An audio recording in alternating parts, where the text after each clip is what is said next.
cada reunião de estudo prevê um planejamento, leitura e preparos prévios, organizados metodicamente. Então, eles entram nas salas e vão fazer um pequeno estudo ali, uma leitura, geralmente é do Livro dos Médiuns, né, para que reforce mais e para que também atenda aqueles espíritos que se encontram ali naquele momento participando daquele trabalho. Lá no Livro dos Médiuns, a gente encontra Allan Kardec nos dizendo o seguinte: só pela prática se sabe que uma pessoa tem mediunidade produtiva, somente pela prática.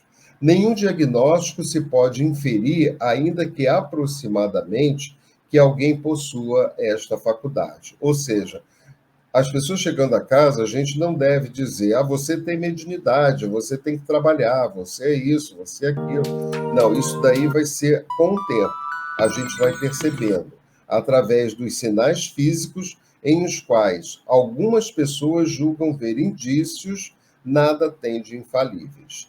Ela se manifesta nas crianças, nos velhos, nos homens, nas mulheres, quaisquer que sejam o temperamento, o estado de saúde, o grau de desenvolvimento intelectual e moral.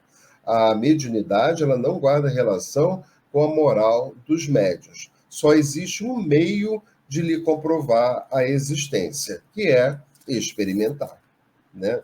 A harmonização psíquica, ela orienta de forma prática e operacional como administrar conflitos e problemas existenciais, segundo os critérios do bem e da moral.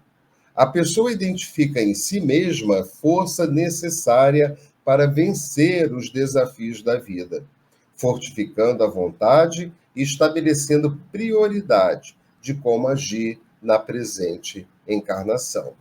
Então, é algo que a gente, quando chega na Terra, né, e começa a ter praticamente consciência do que a gente está fazendo aqui na Terra e começa a sentir determinados avisos, determinados sinais, quando essa mediunidade começa a aparecer, a gente começa a verificar que algo está acontecendo conosco, que tem algo diferente.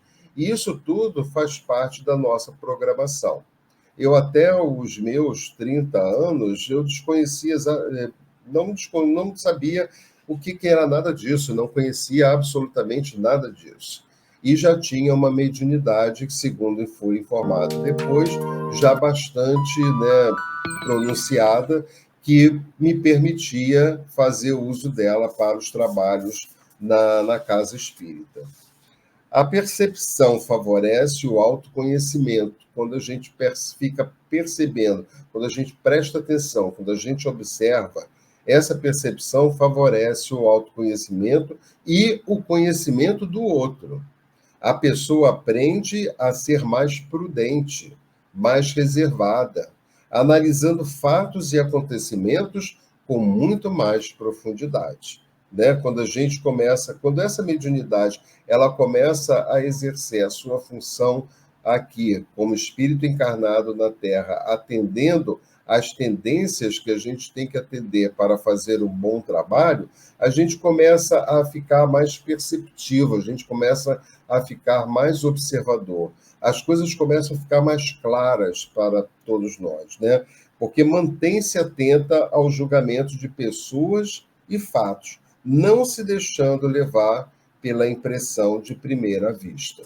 Então, isso é num trabalho mediúnico, a gente tem que ter essa percepção. E não é qualquer espírito que apareça ali para entrar em contato conosco, para ser ajudado ou não. A gente tem que ter um sentido que chega através dos estudos que nós fizemos para poder avaliar, de fato, o que aquele espírito está ali a desejar.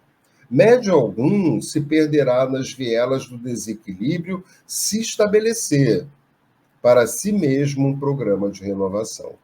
Então, nenhum médium vai se perder se ele para si mesmo, né, se programar, ter um programa, ter uma renovação das suas atitudes, dos seus pensamentos, dos seus atos, que até então ele vem desenvolvendo. Exercício e renúncia. São duas coisas que nós temos que pensar.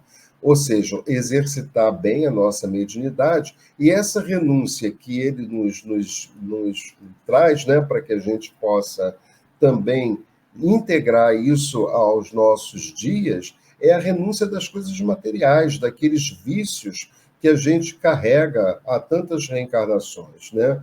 Muita paciência ante as incompreensões que lhe surgem no caminho. Isso é o maior dos testes, né? Porque se eu trabalho numa casa espírita, exercendo os comandos da mediunidade que eu possuo naquele momento, porque eu desejei isso, eu tenho que exercitar a minha paciência. Eu não posso ser uma pessoa impaciente, porque quando nós somos impacientes, ou quando estamos com raiva, revoltados, né, nós estamos atraindo para nós outros espíritos que insistem em não querer que a gente percorra esse caminho que nós desejamos para nós nesse momento.